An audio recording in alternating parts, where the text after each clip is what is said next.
আমাদের মুসলমানদের একটা বড় সুখের জায়গা ছিল সাংসারিক জীবন, আমাদের দাম্পত্য ব্যবস্থা এবং পারিবারিক ব্যবস্থাপনা পৃথিবীর যে কোনো সভ্যতার, যে কোনো ধর্মের, যে কোনো কালচারে মানুষের চাইতে আমাদের ভালো ছিল।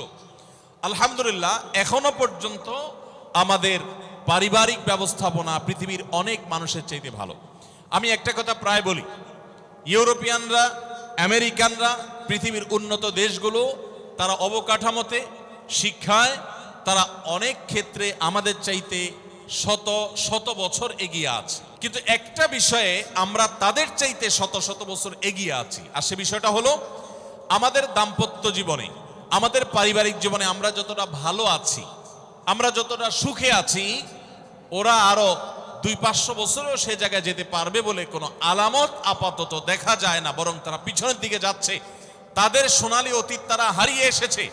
আমরা এখনো পারিবারিক জীবনে যতটা সুখ ভোগ করি, আমাদের দেশে, আমাদের সমাজে, মুসলমানদের মধ্যে সন্তানের সাথে মা বাবার যে বন্ডিং, বোঝাপড়া, ভাই বোনের পরস্পরের যে বোঝাপড়া, আমাদের স্বামী স্ত্রীর মধ্যকার যে সম্পর্ক, যে ভালোবাসা, যে সম্প্রীতি, যে সৌহার্দ্য, যে মমতা, যে স্নেহ এখনো পর্যন্ত বিরাজ আছে। পশ্চিমারা, ইউরোপিয়ানরা এগুলো কল্পনাও করতে পারে না। তারা জানেই না যে আমাদের এই সমাজে পারিবারিক সুখ এবং শান্তি আমরা এখনো কতটা উপভোগ করছি। কিন্তু ভাইরা আমার, আপনারা সবাই জানেন আমাদের ঘরে ঘরে এই পারিবারিক সম্পর্কগুলো, বিশেষ করে দাম্পত্য সম্পর্ক, স্বামী স্ত্রীর মধ্যকার সম্পর্ক, এটা দিন যত অতিবাহিত হচ্ছে, পশ্চিমা সংস্কৃতির কুপ্রভাবে আমাদের সমাজ থেকে সেগুলো হারিয়ে যাচ্ছে, ধ্বংস হয়ে যাচ্ছে। ভাই ভাইয়ের মধ্যে যে সম্পর্ক আগে ছিল, সেটা এখন আগের মতো নেই। ওদের চাইতে ভালো আছে, কিন্তু আমরা আগের চাইতে তুলনামূলক খারাপের দিকে চলে যাচ্ছি। স্বামী স্ত্রীর মধ্যকার যে সুসম্পর্ক ছিল, সেটা কি এখন আছে? বিবাহ বিচ্ছেদ, আগে পুরো থানায় একটা বিবাহ বিচ্ছেদের ঘটনা গোটা থানার মানুষকে নাড়িয়ে দিত, গোটা ইউনিয়নের মানুষকে নাড়িয়ে দিত। আর এখন আপনারা জানেন, বিবাহ হইতে দেরি, ভাঙতে দেরি নেই। চায়না মালও আরো বেশি সময় লাস্টিং করে, দাম্পত্য সম্পর্কগুলো এতটাও লাস্টিং করে না। পত্রিকার পাতা খুললে দেখা যায় প্রতিদিন যে পরিমাণ তালাক হচ্ছে, শুধু ঢাকায় আরো অনেক বছর আগে প্রতিদিন 39টা করে বিবাহ বিচ্ছেদের ঘটনা ঘটতো। যতগুলো বিবাহ নিবন্ধন হয়, যতগুলো বিবাহ রেজিস্ট্রেশন হয়, তালাকের পরিমাণ তার সাথে টেক্কা দিয়ে আগাচ্ছে। এরকম ভয়াবহ একটা অবস্থা বিরাজ করছে। অতএব আমাদের দাম্পত্য জীবনে, আমাদের পারিবারিক জীবনে সুখ এবং শান্তির জন্য কোরআন এবং হাদিসের আলোকে আমি কয়েকটি টিপস যতটুকু সম্ভব হয় সংক্ষেপে আপনাদের সামনে আলোচ করতে চাই। তার আগে কোরআনে কারীমের একটি আয়াত আমি পেশ করতে চাই। আল্লাহ রাব্বুল আলামিন কোরআনে কারীমে ইরশাদ করেছেন, ওমিন আয়াতিহি আন খালাকা লাকুম মিন আনফুসিকুম আজওয়াজান লিতাসকুনু ইলাইহা ওয়া জাআলা বাইনাকুম মাওয়াদ্দাতান ওয়া রাহমাহ ইন্না ফি যালিকা লাআয়াতিন লিকাওমিন ইয়াতাফাক্কারুন। আল্লাহ বলেছেন, তোমাদের পুরুষদের মধ্য থেকেই তোমাদের স্ত্রীগণকে সৃষ্টি করা হয়েছে। এর মানে সকল স্বামী থেকেই সকল স্ত্রী সৃষ্টি হয়নি। এর মানে প্রথম মানুষ আদম আলাইহিস সালাম থেকে প্রথম নারী, প্রথম পুরুষ আদম থেকে প্রথম নারী হাওয়াকে আল্লাহ তাআলা সৃষ্টি করেছেন তার বাম পাজরের হাড় থেকে। এরপর প্রত্যেকেই স্বতন্ত্রভাবে সৃষ্টি হয়েছেন। এই যে সৃষ্টি হয়েছে, আল্লাহ তাআলা বলেছেন কেন এটা করা হয়েছে। আদম আলাইহিস সালামকে সৃষ্টি করেছেন, তিনিই তো যথেষ্ট ছিলেন। আবার নারী হিসেবে হাওয়াকে কেন সৃষ্টি করলেন? আল্লাহ বলেছেন লিতাসকুনু ইলাইহা, যাতে করে তোমরা প্রশান্তি লাভ করতে পারো, একে অন্যের মাধ্যমে তোমাদের দুনিয়ার জীবনটা উপভোগ্য হয়, তোমরা যেন সুখে স্বাচ্ছন্দ্যে জীবন কাটাতে পারো, তোমরা যেন সুখে থাকতে পারো। এই আয়াত থেকে বোঝা গেল দাম্পত্য জীবনে সুখে থাকা এটা জীবনের সুখের অন্যতম মানদণ্ড। যার দাম্পত্য জীবনে সুখী না, সে অনেক সম্পদশালী হতে পারে, অনেক প্রভাবশালী হতে পারে, অনেক পদের অধিকারী হতে পারে, অনেক বড় দায়িত্বশীল হতে পারেন, অনেক বড় নেতা হতে পারেন, অনেক বড় পরিচিত পপুলার মানুষ হতে পারেন। তিনি সুখী না। সুখের অন্যতম বড় একটা প্যারামিটার হলো দাম্পত্য জীবনে সুখী হওয়া, স্বাচ্ছন্দ্যশীল হওয়া। তো নবী করিম সাল্লাল্লাহু আলাইহি সাল্লাম তিনি আমাদেরকে এমন কিছু নির্দেশনা দিয়ে গেছেন যেগুলো অনুসরণ করলে দাম্পত্য জীবনে আমরা সুখী হতে পারবো ইনশাআল্লাহ তাআলা। আল্লাহ বলেছেন যে আলা বাইনাকুম মাওয়াদ্দাতান ওয়া রাহমা, স্বামী স্ত্রীর মধ্যে আল্লাহ রাব্বুল আলামিন ভালোবাসা এবং সম্প্রীতি সৃষ্টি করে দিয়েছেন। দেখুন, স্বামী স্ত্রীর মধ্যকার যে সম্প্রীতি, বিবাহের মাধ্যমে বৈবাহিক জীবনে যে সম্প্রীতি হয়, যে ভালোবাসা হয়, বিবাহিত মানুষরা জানেন এই ভালোবাসা আল্লাহ তাআলা অন্য কোনো মাধ্যমে দান করেন না, অলৌকিক। শুধুমাত্র বিবাহের বন্ধনটা হওয়ার সঙ্গে সঙ্গেই পরস্পর প্রতি যে আন্তরিকতা হয়, যে ভালোবাসা হয়, এটা পৃথিবীতে বিরল। অবৈধ সম্পর্ক, বিবাহ ছাড়া যে সমস্ত রিলেশন হয় সেগুলোতে এই ধরনের ভালোবাসা, প্রকৃত সম্প্রীতি এগুলো কল্পনাও করা যায় না। তো আমরা সরাসরি পয়েন্টসে চলে যাই, কি কি কাজ করলে দাম্পত্য জীবনের সুখ বা স্বাচ্ছন্দ্য আমরা পেতে পারি।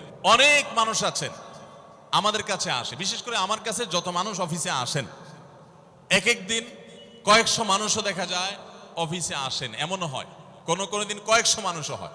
তো আমাদের অফিসে অনেকগুলো ডেস্ক আছে, অনেক আলেম আছেন, তারা সমাধান দেন বসে বসে, তারা সহযোগিতা করেন আমার সাথে। অনেকগুলো ডেস্ক বসাতে হয়েছে, এত বেশি মানুষ আসেন। আপনারা অবাক হবেন, সবচেয়ে বেশি মানুষ আসে যেই ইস্যুটাকে নিয়ে, সবচেয়ে বেশি মানুষ আসে সেটা হলো দাম্পত্য কলহ, স্বামী স্ত্রীর ঝগড়া বিবাদ, তালাক, এগুলো নিয়ে সবচেয়ে বেশি সংখ্যক মানুষ আছেন। এবং আপনারা আরো অবাক হবেন, গরিব মানুষদের মধ্যে স্বামী স্ত্রীর মধ্যকার দূরত্ব, তাদের মধ্যকার কলহ, দ্বন্দ্ব, ঝগড়া, ফাসাদ, এগুলোর পরিমাণ বা রেশিও যত বেশি, টাকা পয়সা যাদের আছে, সামাজিক অবস্থান যাদের ভালো, আমার অভিজ্ঞতা হলো তাদের মধ্যে দাম্পত্য জীবনে কলহের পরিমাণ তুলনামূলক বেশি। তাহলে অনেক যুবক আছেন যারা বিয়ে শাদী এখনো করেন নাই, শুধুমাত্র হাতটা কসলাচ্ছেন আর চিন্তা করতেছেন চাকরিটা শুরু করতে পারি, ব্যবসাটা শুরু করতে পারি, বিদেশটা যায় সারতে পারি, টাকার বস্তা কামাই করে ফেলবো। তখন বউ একেবারে শুয়ের মতো সোজা থাকবে, আমাকে দিল জুড়ে ভালোবাসবে, আদর করবে, ভালোবাসা হবে, সম্প্রীতি হবে। চোখে মুখে লাল নীল রঙিন স্বপ্ন অনেক যুবক ভাইরা এখনো দেখছেন। আপনাদেরকে বলছি, টাকা পয়সা দিয়ে দাম্পত্য জীবনে শান্তি কেনা যায় না। টাকা পয়সা এবং সামাজিক অবস্থান দিয়ে মানুষ সুখী হয় না। আমাদের কাছে অনেক মানুষ এসে চোখের পানি ফেলেন, তাদের সামাজিক অবস্থান অনেক মজবুত, তাদের সামাজিক স্ট্যাটাস কল্পনার অতীত, কিন্তু তারা পারিবারিকভাবে সুখী নন। আমানতদারিতার কারণে তাদের প্রাইভেসি রক্ষা করি আমরা, কখনো ইশারাঙ্গিত আমরা তাদের প্রাইভেসি ভঙ্গ হতে পারে সেভাবে বলি না।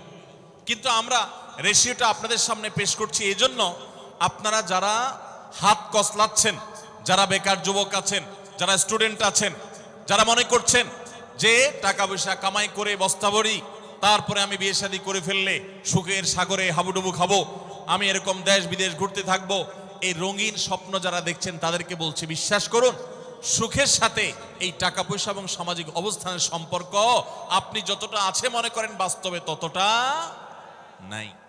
তাহলে কিসের সম্পর্ক? আসুন আমরা সেই জায়গায় চলে যাই। নাম্বার 1, সুখী দাম্পত্য জীবনের জন্য পুরুষ এবং নারী উভয়ের জন্য সর্বপ্রথম এবং প্রধান করণীয় হলো আল্লাহ তাআলার কাছে অনেক আগে থেকে দোয়া করতে থাকা, দরখাস্ত সাবমিট করা যে আল্লাহ, আমার পরিবার, আমার স্ত্রী, আমার অনাগত সন্তান সন্ততি যারা আসবে আমার বংশে, আমার ঘরে, আমার সংসারে, আমার পরিবারে, আল্লাহ আপনি তাদেরকে নেককার, তাদেরকে মুত্তাকিদের ইমাম এবং তাদেরকে এমন মানুষ বানিয়ে দেন যেন তারা চক্ষু শীতলকারী হয়। আপনাদেরকে একটা দোয়া শিখাতে চাই, অনেকে হয়তো জানেন, সূরা ফুরকানের ৭৪ নম্বর আয়াত। সূরার নাম কি বলেছি? ফুরকান। আয়াত নম্বর কত বলেছি? ৭৪।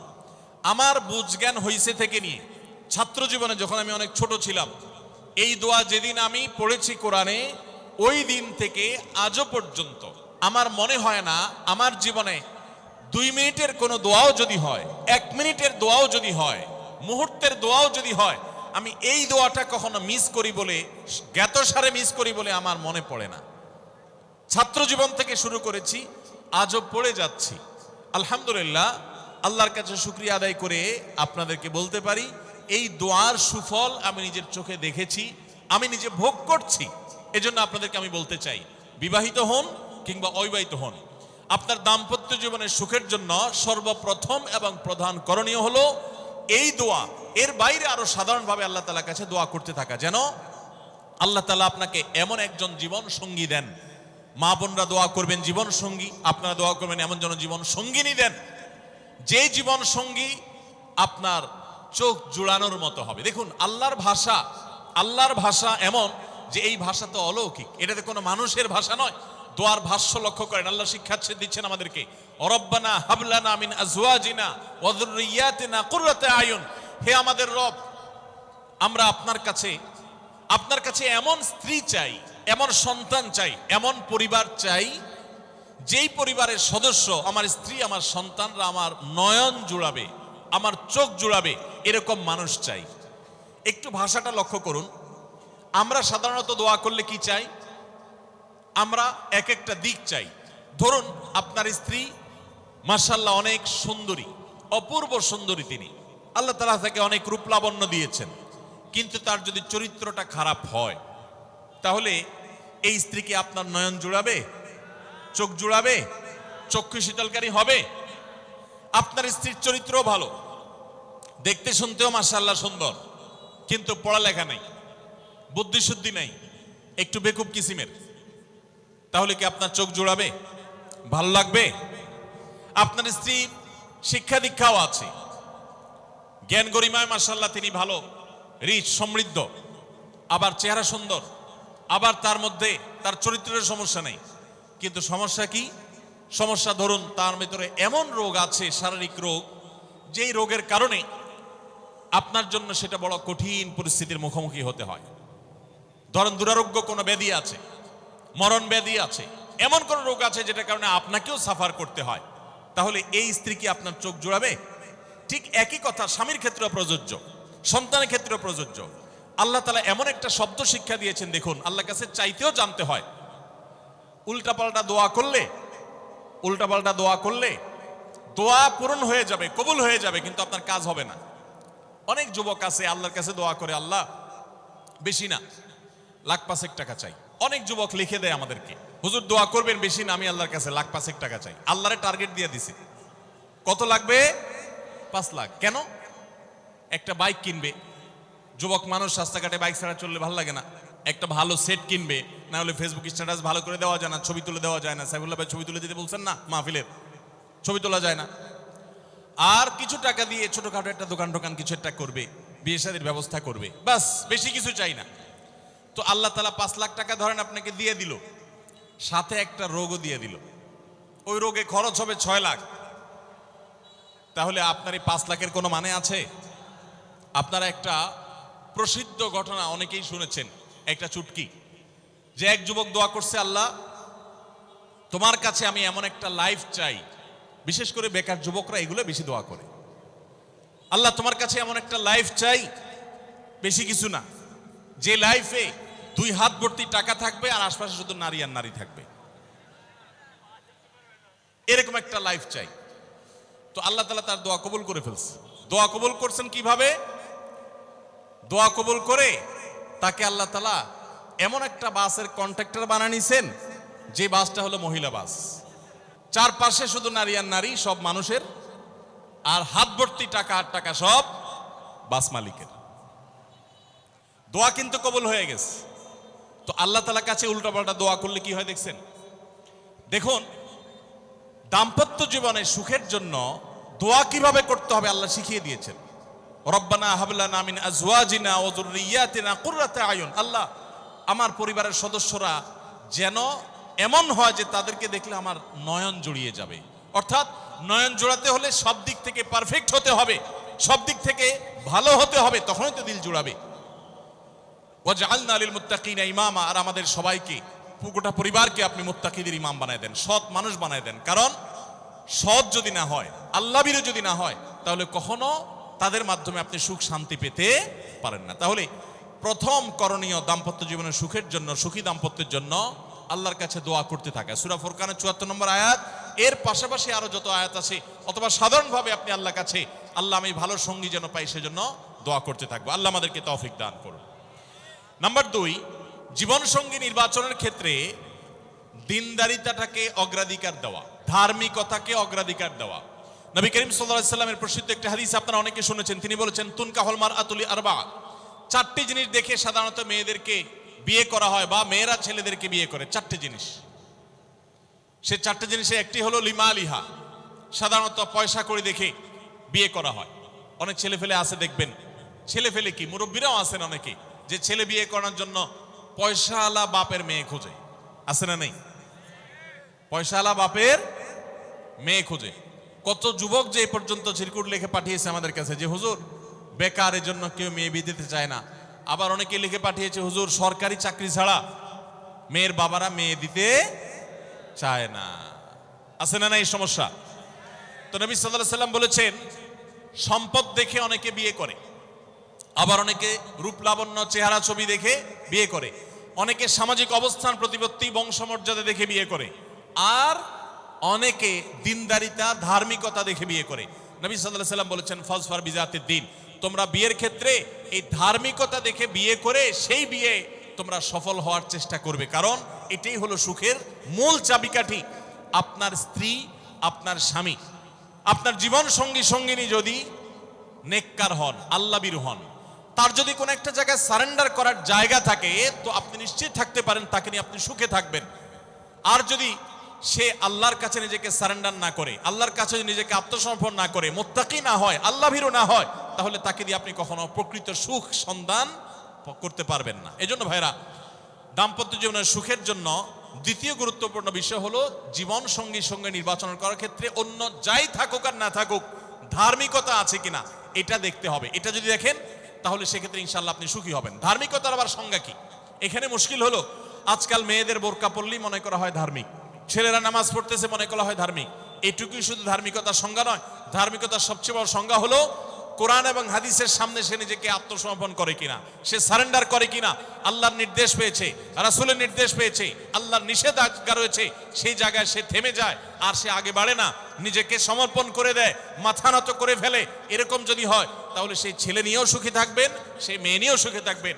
আমি বিশেষ করে মেয়ের বাবারা যারা নিজের মেয়ে বিয়ে দেওয়ার জন্য সরকারি চাকরিজীবী খুঁজেন, পয়সাওয়ালা খুঁজেন, বড় বড় পদে থাকা মানুষগুলোকে খুঁজে বেড়ান, আমি তাদেরকে বলি, আপনার মেয়ের জন্য ফজরের নামাজের সামনের কাতারে থাকা যুবকগুলোকে খুঁজে বের করেন। এই যে যুবকরা চিৎকার করছে, সবাই ফজর নামাজ পড়েন? আল্লাহ সব যুবককে ফজর নামাজ জামাতের সাথে পড়ার তৌফিক দান করুন। ভাইরা আমার, যেই ছেলে আল্লাহকে ভয় করে, যেই ছেলের ভিতরে কোরআন এবং হাদিসের কাছে আত্মসমর্পণ করার মতো মানসিকতা আছে, এই ছেলে আর যা হোক তার স্ত্রীকে কখনো কষ্ট দিবে। যেই মেয়ে কোরআন হাদিসের কাছে নিজেকে সমর্পণ করেছে, কোরআন হাদিস যেহেতু স্বামীকে শ্রদ্ধা করতে বলে, এই মেয়ে কখনো স্বামীর প্রতি অশ্রদ্ধা করবে না। অতএব দাম্পত্য জীবনের অনেক গুরুত্বপূর্ণ একটা পয়েন্ট হলো এটা, যে আপনি তার রূপ লাবণ্য, সামাজিক অবস্থান, সম্পদ, পয়সা কড়ি এগুলো দেখেন বা না দেখেন, প্রধান বিবেচ্য বিষয় হবে তার ধার্মিকতা। এটা যদি দেখেন ইনশাআল্লাহ দেখবেন যে আপনি সুখে থাকবেন। আল্লাহ তাআলা আমাদের সবাইকে এই দিকটাকে বিবেচনা করে আমাদের দাম্পত্য জীবনকে গড়ে তোলার তৌফিক দান করুন।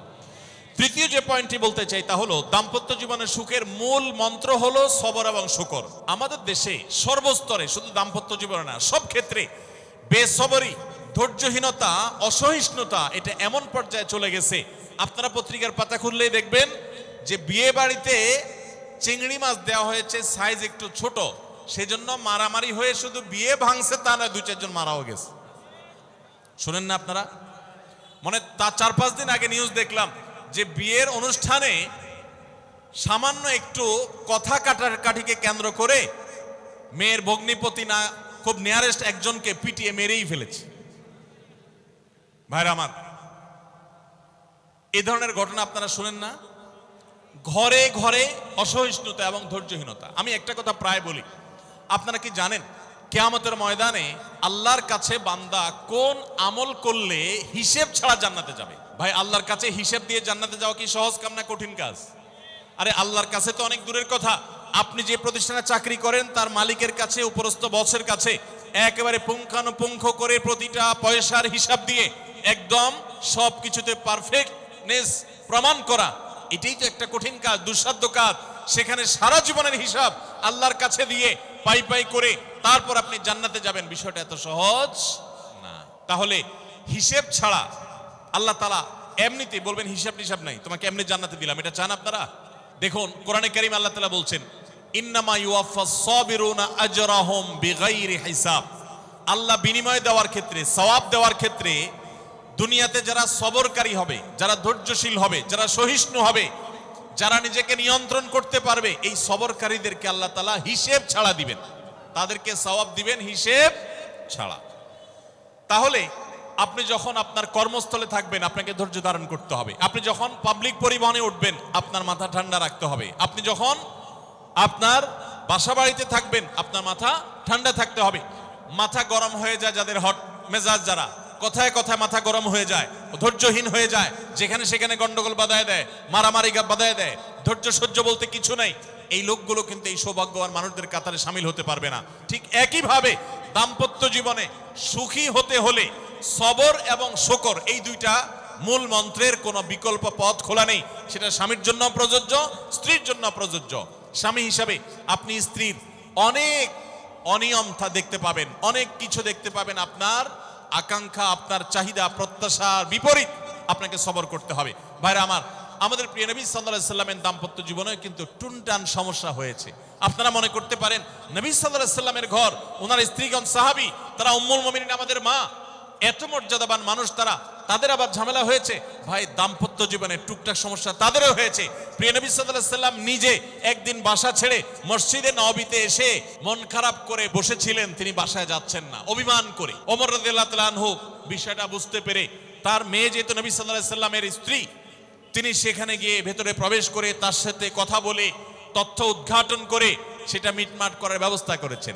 স্বয়ং নবী করিম সাল্লাল্লাহু আলাইহি সাল্লামের জামাতা, ইসলামের চতুর্থ খলিফা আলী রাদিয়াল্লাহু তাআলা আনহু, তার মতো এত মর্যাদাবান মানুষ, তার ঘরে স্ত্রী হিসাবে আছেন কে? মুহাম্মদ সাল্লাল্লাহু আলাইহি সাল্লামের মেয়ে, জান্নাতে নারীদের সর্দার ফাতিমা রাদিয়াল্লাহু তাআলা আনহা। এত বড় মানুষ তারা, স্বামী স্ত্রী দুইজন, দুই দিককার নেতৃত্বে, একজন যুবকদের নেতৃত্ব দিবে, আরেকজন জান্নাতি যুবতীদের, নারীদের নেতৃত্ব দিবে। এত বড় মর্যাদাবান মানুষ, তাদেরও দাম্পত্য জীবনে কিন্তু টুনটান হয়েছে।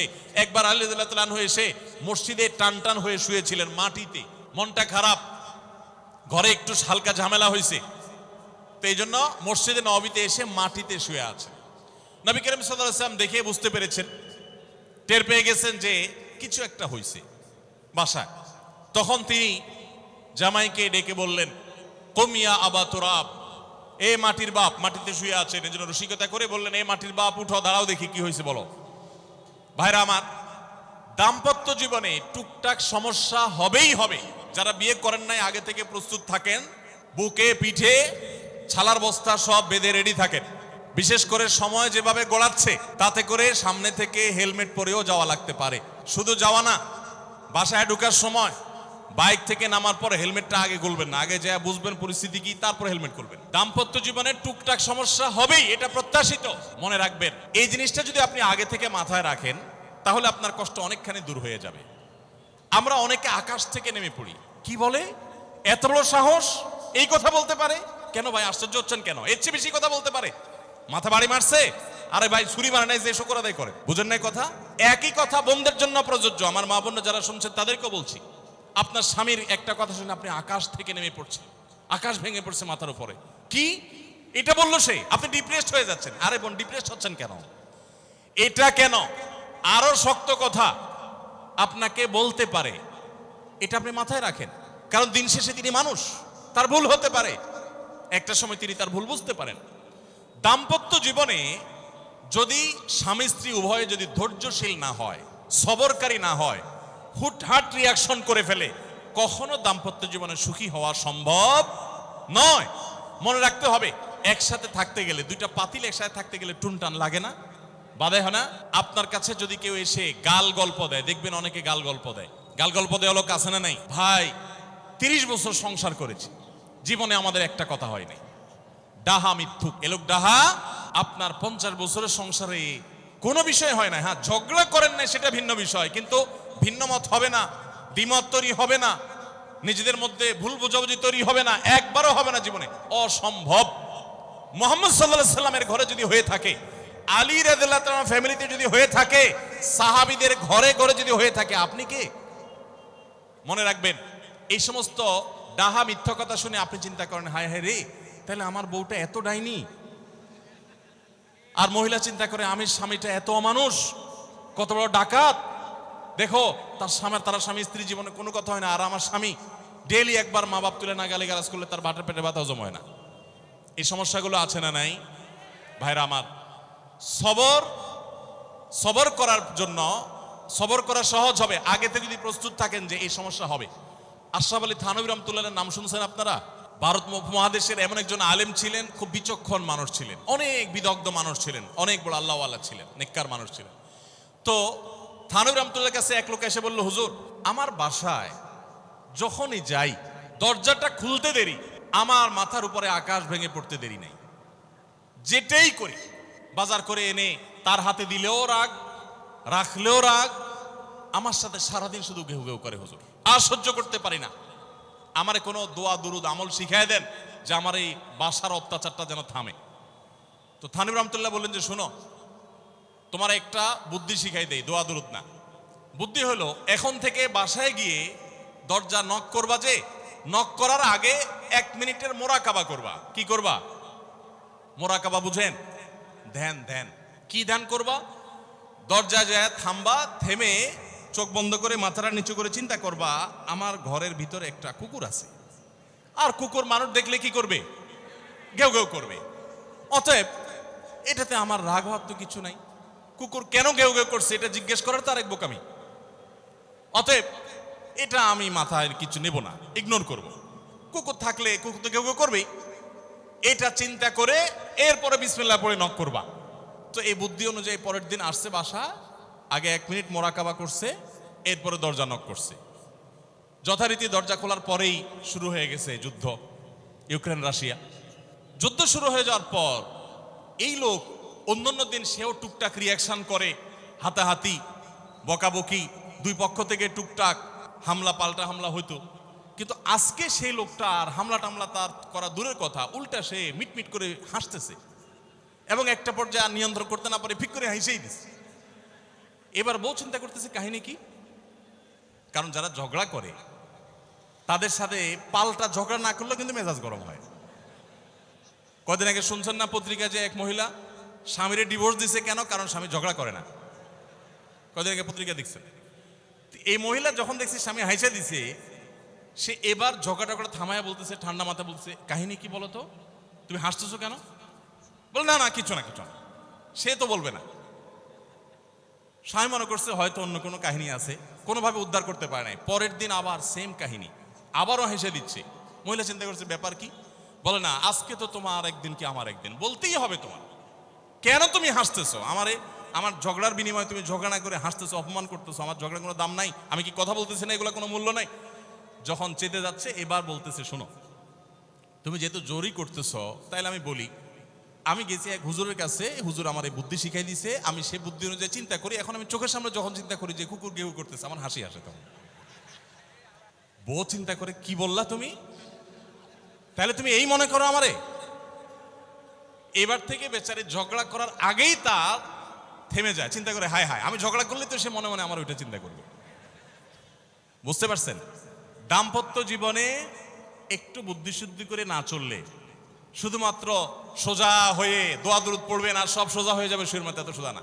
একটু বুদ্ধিশুদ্ধি খাটায় চলতে হয় এবং সবর করতে হয়। এই যে ভদ্রলোক যদি সবর না করতেন, তাহলে মারামারি কাটাকাটি করে কখনো সমাধান হয় না। স্বামী স্ত্রী উভয়কেই আমরা এই যে ঘটনা বলেছি, এই ঘটনার মাধ্যমে কাউকে ছোট করার উদ্দেশ্য না, জাস্ট বোঝানোর উদ্দেশ্য। এটা বিপরীত দিক থেকেও হতে পারে যে আমরা সবর করতে হবে দাম্পত্য জীবনে। তাহলে আগে থেকে, যদি এই ঘটনা বলার উদ্দেশ্য হলো যে এই ভদ্রলোক আগে থেকে যখন অপেক্ষা করছেন যে হ্যাঁ অনাকাঙ্ক্ষিত কিছু হতেই পারে, তখন এটার জন্য প্রস্তুত থাকার কারণে আর তার ঝামেলা বাড়ে নাই, বরং কমছে। এখন আপনি যদি আগে থেকে প্রস্তুত থাকেন, দাম্পত্য জীবন টুকটাক সমস্যা হবেই, দুই ঘরে দুইজন মানুষ একসাথ হয়েছি, বহু কিছুতে গরমিল হবে। অতএব আমরা সবর করব, ধৈর্য ধারণ করব, ভালো দিনগুলো দেখব। প্রিয় নবী সাল্লাল্লাহু আলাইহি সাল্লাম বলেছেন, তুমি তোমার স্ত্রীর কোনো কিছু দেখে যদি রাগান্বিত হও, তুমি তোমার আপনার স্বামীটা হয়তো অমানুষ, সে আপনাকে গালিগালাজ করে কিন্তু চরিত্রহীন না। অনেকের স্বামীটা খুব ভদ্র কিন্তু চরিত্রহীন, ব্যবহার ভালো করে চরিত্রহীন, তাদের কষ্ট আপনার চাইতে কম না। অনেকের স্বামী খুব ভদ্র কিন্তু বেকার, 2 পয়সা কামাই করতে পারে না, সারাদিন ঘরে বসে বসে খায় আর শ্বশুরবাড়ি থেকে যৌতুক এনে আইনা খায়, নিশ্চয় আপনি তার চাইতে ভালো আছেন। মানুষ এভাবে যখন ভালো দিকগুলো চিন্তা করবে, তখন তার ভিতরে শকর আসবে। তাহলে দাম্পত্য জীবনে সুখ শান্তির জন্য তৃতীয় করণীয় হলো সবর এবং শকরের চর্চা করা। আল্লাহ আমাদের সবাইকে তৌফিক দান করুন। 4 নম্বর হলো স্বীকৃতি দিতে জানা। অনেক লোক আছে নিজেকে খুব শিয়ানা মনে করে, স্বামী হয়ে বউর তারিফ করতে রাজি না, বউ হয়ে স্বামীর তারিফ করতে। দাম্পত্য জীবনের সুখের জন্য একে অন্যের তারিফ করার কোনো বিকল্প নাই। প্রিয় নবী সাল্লাল্লাহু আলাইহি সাল্লাম তার স্ত্রীদের তারিফ করতেন, প্রশংসা করতেন। আয়েশা রাদিয়াল্লাহু তাআলা আনহাকে বলেছেন যে আয়েশা, তোমার অবস্থানটা হলো খাদ্যের মধ্যে সারিদ নামক একটা বিশেষ খাদ্য আছে, রুটি এবং গোশতের ঝোল মিছিয়ে আরবরা খায়। নবী সাল্লাল্লাহু আলাইহি সাল্লাম বলেছেন, সারিদ এই খাদ্যটা যেরকম খুব প্রিয় অন্য সব খাদ্যের চাইতে আমার কাছে, অন্য সব নারীদের চাইতে তুমি আমার কাছে সেরকম প্রিয়। আপনারা জানেন স্বামী স্ত্রী একে অন্যের সাথে মিথ্যা কথা বলা, বউয়ের সাথে মিথ্যা কথা বলা, মিথ্যা কথা বলে সব ধরনের মিথ্যা কথা না, পামপট্টিমূলক মিথ্যা কথা বলা, প্রশংসামূলক মিথ্যা কথা বলা, এটা জায়েজ আছে। মিথ্যা কথা বলা কোথাও কিন্তু জায়েজ নাই। মিথ্যা কথা বলা ইসলামের জঘন্য অপরাধ। কিন্তু স্বামী স্ত্রী পরস্পরের সাথে প্রশংসামূলক, যেটাকে সহজ বাংলায় পামপট্টি বললাম, এই পামপট্টিমূলক বা প্রশংসামূলক মিথ্যা কথা বলা জায়েজ আছে। কিরকম? আবার এটা যাই এখন থেকে বাজার থেকে 500 টাকার কাপড় নিয়ে যায় বলেন 2000 টাকা দিয়ে কিনছি, এটা কিন্তু জায়েজ নাই। কেন জায়েজ নাই? কারণ কোনোভাবে যদি ওই 500 টাকার ট্যাগ মহিলা ধরে ফেলতে পারে, তাহলে মায়ের কিন্তু একটাও নিচে পড়বে না। বলবে মিথ্যুকের পুত মিথ্যুক, সারা জন্ম এই কাম করে আসছোস, তাইলে ওই রকম মিথ্যা কথা বলা যাবে না। আমার পরিচিত এক লোক আছে, সরকারি একজন কর্মকর্তা বড়, উনি বলেন যে মহিলাদেরকে বাজার করে খুশি করার মতো কঠিন কাজ আরেকটা খুব কম আছে। যারা সংসার করেন তারা জানেন। কারণ আমি একটা কথা প্রায় বলি, দুনিয়াতে বহু বুদ্ধিমান মানুষ আছে, বহু চালাক মানুষ আছে, কিন্তু একটাও চালাক বা বুদ্ধিমান স্বামী আছে বলে আমার মনে হয় না পৃথিবীতে। বুঝা ঠিক বলছেন? বহু চালাক বুদ্ধিমান মানুষ দুনিয়াতে আছে, কিন্তু কোন চালাক বা বুদ্ধিমান স্বামী দুনিয়াতে। তার মানে কি? প্রত্যেকটা বউয়ের কাছে তার স্বামীটা হলো আস্ত বেকুব। যত বড় শিক্ষিত হোক, যত বড় রাজনীতিবিদ হোক, যত বড় মাথাওয়ালা হোক, যত বড় শেয়ানা হোক, যত বড় ব্যবসায়ী হোক, বউয়ের কাছে বউগুলা, সব বউরা, মহিলারা মনে করে কি এই বেটা বেকুব ম্যাক্সিমাম ক্ষেত্রে। এটার ভিতরে আলাদা একটা আনন্দ আছে। বউয়ের কাছে বেশি শেয়ানা সাজার ভিতরে বেশি আনন্দ নাই। পরিবারের কাছে বেশি শেয়ানামি করতে হয় না, সেখানে বোকা সাজার ভিতরে একটা আনন্দ আছে। যাই হোক, বাজারের কথা বলছিলাম যে বাজার করে মহিলাদের খুশি করা খুব কঠিন। আপনি গোশত কিনেন, মাছ কিনেন, যাই কিনেন, তারা খুব কমই সন্তুষ্ট থাকে বেশিরভাগ ক্ষেত্রে। সব মেয়েদের কথা বলছি না। কেন সন্তুষ্ট থাকে না? কারণ তারা আশা করে আরো কম দামে কিনবেন, আরো কম দামে কিনবেন। আপনি জিতে গেলে তারা খুশি, হেরে গেলে আপনারা বকা দিবে সে। তো এক সরকারি কর্মকর্তা, বড় কর্মকর্তা, আমাকে বলতেছিলেন যে দেখেন, আমি সারা জীবন বাজার করি আর বইয়ের বকা শুনি। আমি চলে যাওয়ার পর আমার অফিসের একজন কেরানি আছে, তাকে দায়িত্ব দিছি বাজার টাজার করার জন্য। এই লোক বাজার করার পর আমার বউ বিরাট খুশি, বলে যে তার নাম ধরে বলতেছে, অমুক বাজার করলে প্রতিদিন ঠিক মতো বাজার করে, দাম দোস্ত ঠিকঠাক থাকে, মাপজোপ সব ঠিকঠাক থাকে, তোমারে প্রতিদিন ধরায় দেয় দোকানদার, কমায় দেয়। 2 কেজির গোশত আমার কাছে মনে হয় 1.5 কেজি দিছে, ওজন কম দিছে মনে হয়, নজরে উঠে না। তো লোকটা বলেছে আমার খুব সন্দেহ হলো, একই দোকান থেকে আমিও আনি, সেও আনে, আর আমার তো ঠকানোর কথা না, পরিচিত দোকানদার। তাহলে মহিলা এই কথা বললো, তার ব্যাপারে কাহিনীটা কি? তারা ডেকে বলছে, বলো তো কাহিনী কি, সিক্রেটটা কি? তো লোকটা বলতেছে যে স্যার, সত্য বলতে কি, আমি গোশত 3 কেজি কিনলে ম্যাডামকে বলতাম 2 কেজি, 1000 টাকা কিনলে ম্যাডামরে বলতাম 500 টাকা। টাকা তো আপনি দিবেন, আপনার সাথে বোঝাপড়া হবে, কিন্তু আমি জানি বাসায় এটা বললে বউরা খুশি থাকে। তো এই জন্য আমি একটু কমায় কমায় বলি দাম, আর জিনিস কমায় কমায় বলি। তখন সে প্রতিদিন 2 কেজি মাংস যেটা দেখে আপনি আনেন, আজকে দেখে যে সে 1 কেজি মাংস ওই পরিমাণ, তখন সে তো খুশি হবেই স্যার। তখন ওই লোকটা বলতেছে দেখেন, সে এইটা করে আমার গোটা সংসারে আগুন ধরায় দিস। তো এইভাবে মিথ্যা কথা বলা কিন্তু জায়েজ নাই। কোন মিথ্যা কথা বলা জায়েজ আছে? ধরেন আপনি আপনার বউরে বললেন, দেখো তুমি চাঁদের চাইতেও সুন্দর। কিসের চাইতে সুন্দর? ভাই চাঁদের চাইতে উজ্জ্বল মানুষ হয় সম্ভব? ডাহা মিথ্যা কথা না? কিন্তু এই মিথ্যা কথা বলা কি আছে? জায়েজ আছে। সৌদি আরবের একজন আলেম, ডক্টর আয়েজ আল কারনি, মুসলিম বিশ্বের সবচেয়ে জনপ্রিয় আলেমদের মধ্যে একজন। ওনার একটা বক্তব্য আমি শুনেছি, অত্যন্ত চমৎকার কথা বলেন এবং দারুণ দারুণ টিপস দিয়ে থাকেন। উনি বলেন যে একটা ইউনিভার্সিটি প্রোগ্রামে স্টুডেন্টদের সামনে উনি বলছিলেন যে আমি একবার একটা আইডিয়া দিয়েছি দাম্পত্য জীবনের সুখ শান্তির জন্য। বলেন যে এটা ইমপ্লিমেন্ট করে অনেকেই সুফল পেয়েছেন, আমাকে ব্যক্তিগতভাবে জানিয়েছেন। টিপসটা কি? টিপসটা হলো, উনি বললেন যে বাসায় ঢুকে মাঝে মধ্যে, সবসময় করলে আবার মাইর খাবেন, যখন দেখবেন বউয়ের মুড টুট ভালো আছে, বাসায় ঢুকে আস্তে করে লাইটের সুইচটা অফ করে দিবেন। তখন বলবে কি ব্যাপার, লাইট বন্ধ করলা কেন? তখন বলবেন যে দেখো বাসায় আসলে তোমার চেহারার উজ্জ্বলতা থাকলে আর এই লাইটের দরকার হয় না। মহিলা ধরে ফেলবে যে আপনি পাম্পটি দিচ্ছেন, বাতাস দিচ্ছেন, কিন্তু পাম্প যাকে দেন সে যতই বুঝুক না কেন কিছু না কিছু কাজ হয়, কিছু না কিছু। একেবারে শতভাগ যদি বুঝে কাউকে প্রশংসা করছেন, সে বুঝে, তারপরও সে একটু খুশি হয়, ভালো লাগে। তো উনি বললেন যে শরবত বানায় আনছে বউয়ে, তখন বলবেন যে দেখো চিনি দিও না, চিনি দিও না। তারপর বউরে বলবেন যে আঙ্গুলটা একটু চুবাই দাও। কেন? কারণ তুমি আঙ্গুলটা চুবাই দিলে ওটা চিনি চাইতে বেশি মিষ্টি লাগে। এই যে কথাগুলো, এই কথাগুলো আসলে সত্য কথা না। তো এই টাইপের কথা স্বামী স্ত্রীর মধ্যে মিথ্যা হলেও সেটা কি আছে? জায়েজ আছে। ভাইরা আমার, তো এই জন্য দাম্পত্য জীবনে সুখ শান্তির জন্য একে অন্যকে ভালোবাসা, প্রশংসা করতে জানা, বিশেষ করে স্বীকৃতি দিতে জানা, ভালো গুণগুলোর কথা বলা, এটা হারিয়ে গেছে। অনেকে মনে করে যে না, ভালো গুণ বললে মাথায় উঠবে। এটা ভুল। মাথায় উঠবে সেটা ব্যালেন্স করার জন্য আপনাকে অন্য কাজ করতে হবে, কিন্তু তাই বলে প্রশংসা করতে কার্পণ্য করা যাবে না, স্বীকৃতি দিতে হবে। 5 নম্বর হলো দাম্পত্য জীবনের সুখ শান্তির জন্য একে অন্যের যে কনসার্নের জায়গাগুলো আছে, ইস্যুগুলো আছে, এগুলোকে মাথায় রেখে চলতে হয়। যেমন আপনি স্বামী হিসাবে বউয়ের বাপের বাড়ির মানুষদের বদনামি থাকলেও করবেন না।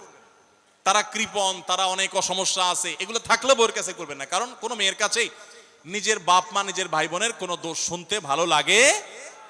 আপনি তার কাছে বললে সমাধান হবে না, তো বরং অশান্তি বাড়বে। তাহলে কি লাভ? আপনি এগুলো ভেতরে ভিতরে রাখেন, সবকিছু বলতে যান না। এবং তাদের পারলে আরো প্রশংসা করেন যে আমার শাশুড়ির রান্নাটা খুব ভালো, মাশাআল্লাহ, আমার শ্যালকের এই গুণটা খুবই ভালো, আমার শ্যালিকার ওই গুণটা ভালো। যত বেশি তার বাপের বাড়ি তারিফ করবেন, দেখবেন যে আপনার ঘর পুরাই শান্তি।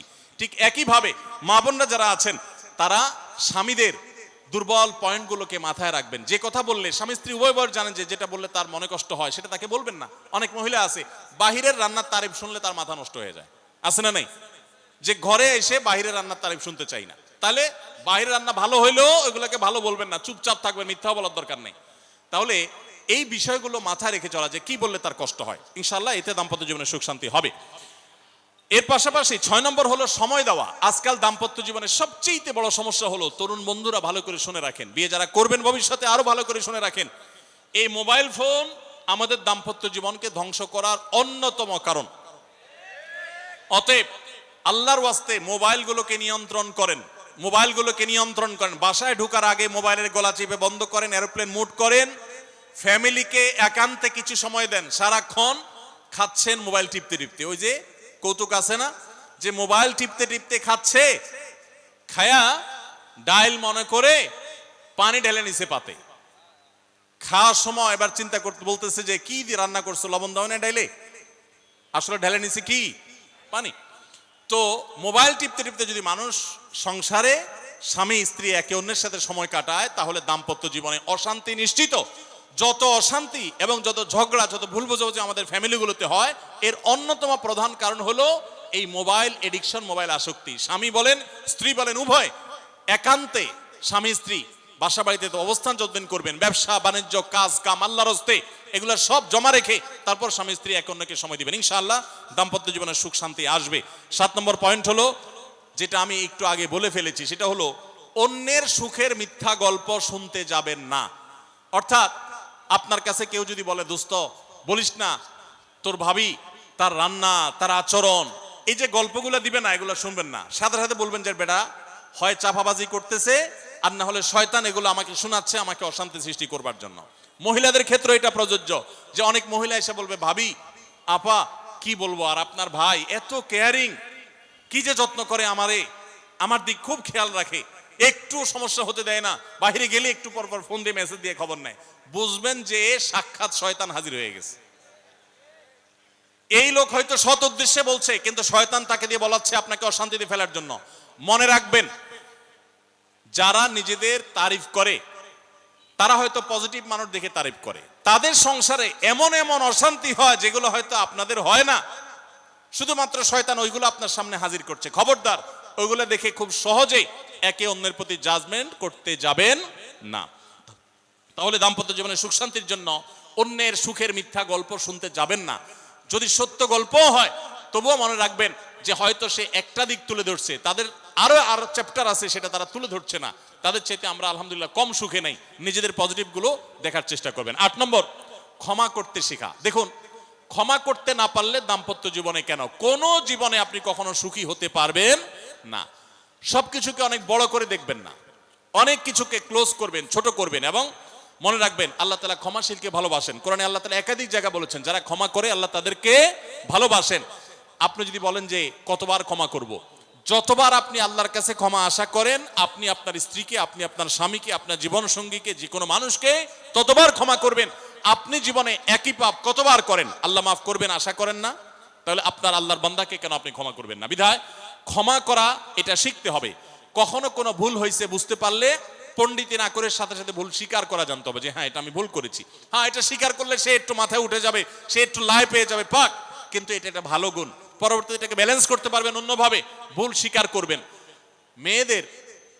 মেয়েদের সাথে বিশেষ করে যখন ঝগড়াঝাটি হয়, কোনো কিছু হয়, মনে করেন ঝগড়া তুমুল আকারে চলে গেছে, এখন আপনার স্ত্রী আপনার মৃত্যুদণ্ড জারি করবেন, জাস্ট এটা বাকি আছে। এই টাইমটাতে আপনি যদি চান যে এই রাগের পারদকে পাতাল থেকে মুহূর্তের ভিতর, আমি আকাশ থেকে মুহূর্তের ভিতরে পাতালে নামায় আনবো, আগুনের সাথে সাথে পানি করব, একটা বুদ্ধি, একটা কাজ করবেন, সাথে সাথে পানি হয়ে যাবে। সেটা কি? এতক্ষণ যা তর্ক করছেন, এখন বলেন যে আসলে তুমি ঠিক বলছো, আমারটা ভুল, ব্যাস দেখবেন যে আগুন পানি হয়ে গেছে সাথে সাথে।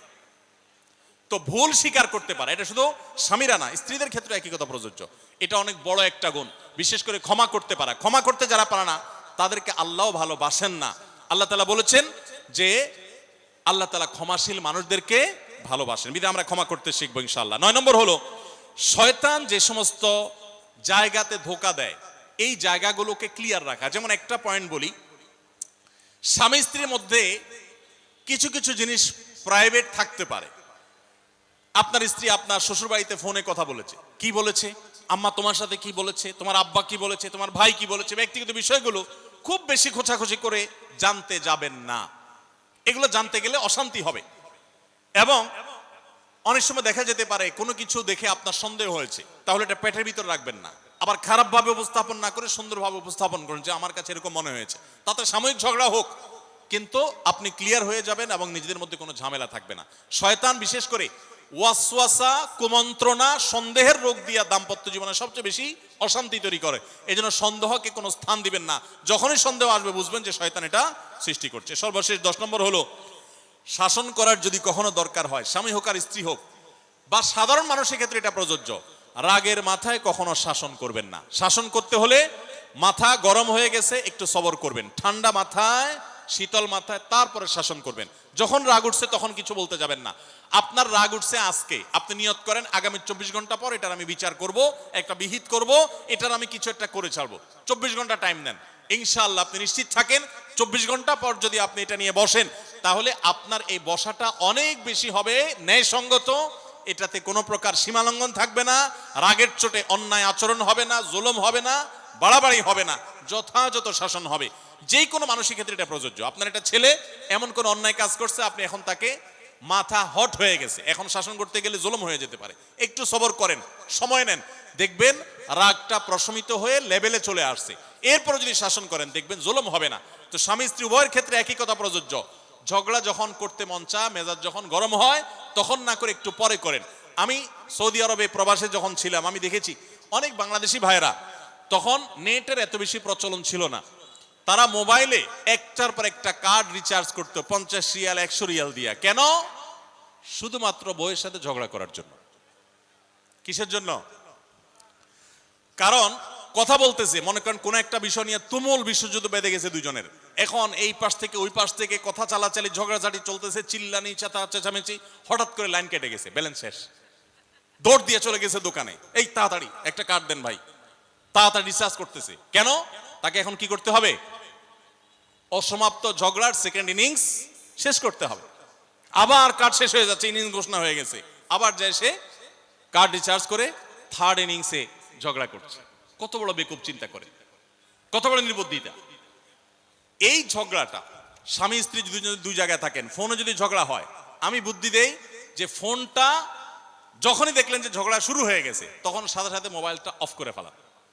অফ করে 3 দিন মাত্র রাখেন।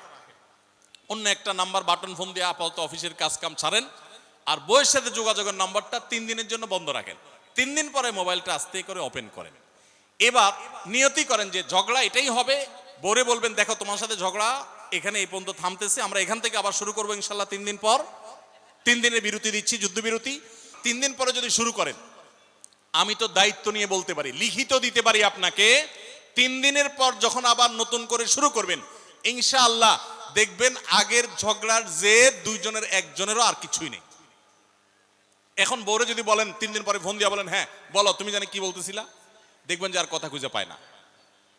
আর আপনিও যদি বলেন যে হ্যাঁ আমি জানি কি বলতেছিলাম, দেখবেন এখন ঝগড়া করে জুত পাবেন না, গিয়ার একেবারে নরমালে চলে আসছে। এই জন্য ভাইরা, রাগ যখন হয় ওই টাইমটাতে ঝগড়াঝাটি করতে হয় না। তাহলে সেক্ষেত্রে দাম্পত্য জীবনে অশান্তি থেকে অনেকখানি বাঁচা যায়। যে ঠিক আছে আমরা ঝগড়া করব, এ বিষয়ে আমরা এখন কথা বলবো না, কালকে কথা বলবো, একটু অপেক্ষা করেন, উভয়ের জন্য সেখানে কল্যাণ থাকবে। আল্লাহ তাআলা আমাদের সবাইকে এসব বিষয়গুলোকে দেখে মেনে চলার তৌফিক দান করুন। আমি আবারও বলছি এই 10টা পয়েন্ট। নাম্বার 1, দাম্পত্য জীবনের সুখ শান্তির জন্য আল্লাহ তাআলার কাছে অনবরত সূরা ফুরকানের 74 নম্বর আয়াতে যে দোয়াটা আছে, রব্বানা হাব লানা মিন আজওয়াজিনা ওয়া যুররিয়াতিনা কুররাতা আয়ুন ওয়াজআলনা লিল মুত্তাকিনা ইমামা, এই দোয়া এছাড়া সাধারণভাবে আল্লাহর কাছে দোয়া করতে থাকে, আল্লাহ জীবনে যেন সঙ্গী হিসেবে যাকে পাবো সে যেন আল্লাহ ভীরু হয়, মুত্তাকি হয়, ভালো মানুষ হয়। এরপরও যদি খারাপ মানুষ পড়ে যায় তো মনে রাখবেন ফেরাউনকে আল্লাহ তাআলা আসিয়ার মতো নেককার মানুষ দিয়েছেন, আসিয়ার মতো নেককার মানুষের কাছে ফেরাউনের মতো অত্যাচারী স্বামী দিয়েছেন। আবার আল্লাহ তাআলা নূহ আলাইহিস সালামের মতো মানুষকে, লূত আলাইহিস সালামের মতো মানুষকে তাদের অবাধ্য এবং আল্লাহর প্রতি ঈমান আনে নাই এমন নারী, এমন স্ত্রী দিয়েছেন। অতএব পরীক্ষা হিসাবে নেবেন, কিন্তু দোয়া করতে থাকবেন। নাম্বার 1 হলো দোয়া করতে থাকা। 2 নম্বর হলো জীবন সঙ্গী নির্বাচনের ক্ষেত্রে ধার্মিকতাকে সবকিছুর উপরে প্রাধান্য দিবেন। ধার্মিকতা থাকলে বাকি সবকিছুতে কম্প্রোমাইজ করবেন, এক্ষেত্রে কম্প্রোমাইজ করবেন না। অনেকে বলে, মেয়ে যদি বলে না ধার্মিক ছেলে ছাড়া আমি বিয়ে বসবো না, তো বাপ মা বা অন্য অনেকে বুঝায় যে না তুমি একটু কম্প্রোমাইজ করো, ছেলেকে পরে নামাজি বানাই নিও, ছেলের টাকা পয়সা আছে এটা ঠিক রাখো, নামাজি পরে বানাই নিও। সব সময় রেডিমেড পাইলে আপনি আর বানাতে যাবেন কেন? আগে দিনদারিতা দেখবেন, টাকা পয়সাওয়ালা বানাই নেওয়া যাবে, অন্য কিছু বানাই নেওয়া যাবে, কিন্তু দিনদারিতা সবকিছুর উপরে যেন থাকে। 3 নম্বর হলো সবর এবং শুকর। স্বামী স্ত্রী উভয়কে এটা যদি চূড়ান্তভাবে অবলম্বন না করে দাম্পত্য জীবনে শান্তি সম্ভব না। 4 নম্বর হলো একে অন্যের ভালো কাজগুলো স্বীকৃতি দিতে জানতে হবে এবং প্রশংসা করতে জানতে হবে। এটা অনেক বড় একটা গুণ স্বামী স্ত্রীর, পরস্পরের প্রশংসা করতে পারা। এবং প্রশংসা করাটা একটা ভালো গুণ স্বামী স্ত্রীর। প্রশংসা করতে গিয়ে মিথ্যা বললে, বাড়িয়ে বললেও সেটা গুনাহ হবে না, স্বামী স্ত্রীর ক্ষেত্রে শুধুমাত্র এটা স্পেশাল। আর 5 নম্বর হলো স্বামী স্ত্রী পরস্পরের দুর্বল জায়গাগুলোতে আঘাত করা যাবে না। যে জিনিসটা কথা বললে তিনি মনে কষ্ট পান ওইটা তাকে বলা যাবে না, ওইগুলো থেকে এড়িয়ে চলতে হবে। যে এই বিষয়ে তিনি কথা বলতে চান না, স্বামী তার মায়ের বিষয়ে যদি বলে রাগ হয়ে যায় তাহলে এই বিষয়ে আমি কোনো কথা বলবো না, ভুল থাকলেও সেগুলো দেখেও না দেখার ভান করব, সবর করব। আর 6 নম্বর হলো স্বামী স্ত্রী একে অন্যকে সময় দিবেন। সময় যদি দেন, এখন মহিলারাও সময় দেয় না, পুরুষরাও সময় দেয় না, এই জন্যই ভুল বোঝাবুঝি তৈরি হয়, দূরত্ব তৈরি হয়। এখন ভালোবাসা আদান প্রদান করার জন্য SMS, হোয়াটসঅ্যাপ, মেসেঞ্জার, বিভিন্ন রকমের যোগাযোগের মাধ্যম আছে, ফোন আছে, ভিডিও কল আছে। এত মাধ্যম থাকা সত্ত্বেও ভালোবাসা কম। এর অন্যতম কারণ হলো যে সবকিছু এখন অনলাইন করে ফেলছি আমরা, একান্তে একে অন্যকে আমরা সময় দেই না।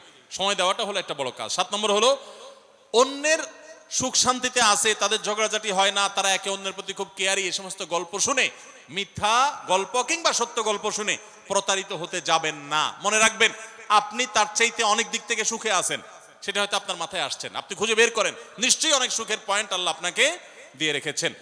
আর 8 নম্বর হলো একে অন্যকে ক্ষমা করতে জানতে হবে, কোনো কিছু ভুল হলে স্বীকার করতে জানতে হবে। 9 নম্বর হলো একে অন্যের প্রতি সংশয় করা, সন্দেহ করা, রোগ থেকে বেঁচে থাকতে হবে। সন্দেহ করা খুবই খারাপ জিনিস এবং সন্দেহের সূত্র তৈরি হতে পারে, সেই পথগুলো বন্ধ করে ফেলতে হবে।